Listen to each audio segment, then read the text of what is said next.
Hello, I'm Avis Kalfsbeck, and this is the Peace is Here podcast. Welcome to Peacewarts, School of Peacecraft and Inquiry, where we practice the skills of peace through short classes. We take the peace work seriously, but not ourselves. If you're joining us mid-school year, you're not late. Orientation begins at episode 198.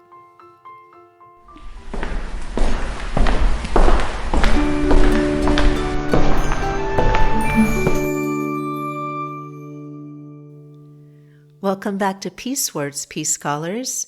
We are in Resonant Charms 101 in the Echo Chamber. In our last lesson, we focused on the vocabulary of dignity. Today, we focus on the space between the words. We are studying the power of the pause, the strategic use of silence as a tool for clarity in both international diplomacy and the family kitchen. The 20th century composer Claude Debussy once observed, "Music is the space between the notes." In the Department of Resonant Charms, we believe peace is the space between the impulses. The entry, the silencio charm. In the Department of Resonant Charms, silence is not an absence of communication, it is a presence of mind. Most conflicts are fueled by the speed of the rebuttal. We feel a need to fill the air the moment someone stops talking, often with a defense or a counterattack.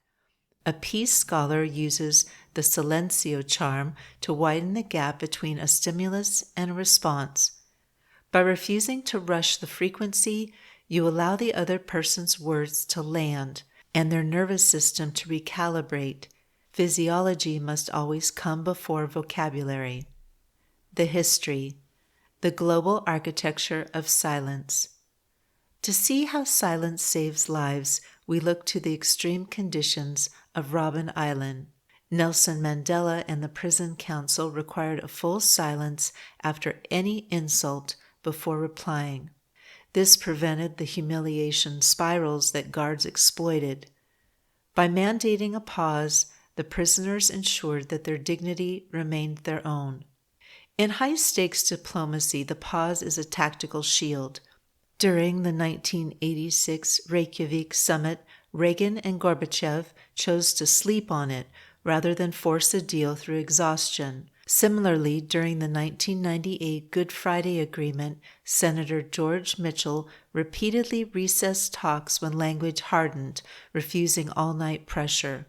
Each break allowed parties to return with face intact. We see this even in the Kenyan baraza custom, where village elders sit in absolute silence after a heated speech to cool the words. In the Quaker tradition, this is known as waiting until the way opens. In business meetings, no decision is taken while the room feels tight. Silence is held until a phrase arrives that everyone can live with. It is a collective sensing tool, not a sign of indecision. Even the South African Truth and Reconciliation Commission used tea breaks after graphic testimony to allow participants to metabolize shock before cross-examination began. The thesis, the disciplines of strategic silence. The lesson for today is that silence is a form of structural integrity. We practice these specific disciplines to ensure the acoustics of a conflict remain clear. The 90-second window. Biologically, the body needs 90 seconds for adrenaline to fall. We name it out loud. I need 90 seconds. The 3-breath rule, developed by Marshall Rosenberg. This requires 3 full exhalations before responding to criticism to find the need underneath the attack. The 2-interpreter rule. UN blue helmets wait for both translators to finish before reacting, preventing emotional misfires. The email delay. U.S. State Department practice involves drafting sensitive cables and rereading them after a mandatory delay to delete the first paragraph of temporary anger. The mirror pause sequence. In New Zealand youth courts, facilitators repeat the speaker's words and wait 10 seconds before inviting a reply to convert accusation into hearing. The last voice low and slow. Crisis negotiators answer the final sentence with a calm, brief phrase and then go quiet, inviting the other person to self-regulate. The Japanese ma. In mediation, leaving space between offers signals seriousness. Speaking too fast is seen as disrespect. Think, pair, share. In classrooms, a 20-second gap prevents dominant voices from hijacking the discussion, allowing equity to grow in the gap. The Commons Forge. How does this concept of strategic silence support a world of sharing? It forces us to look at time and atmospheric bandwidth as precious communal assets that require active stewardship. When we rush to react or flood a room with immediate, unchecked counterattacks, we deplete the collective mental space necessary for thoughtful deliberation. By intentionally creating and defending a pause, a peace scholar acts as a guardian of this temporal commons, preserving a shared buffer zone when the entire community can catch its breath, assess complex realities, and make sustainable, cooperative decisions together. Homework. 1. Look up the Gottman Institute's 90-second rule, or the Japanese concept of ma, that's M-A, and find one way they use silence to show respect. 2. Write down one question about any of this episode's topics. If you don't have a question, just write no question. 3. Optional. Journal about the email delay or the 90-second window. If you committed to a mandatory delay before responding to hot information, what specific conflict in your past might have ended differently?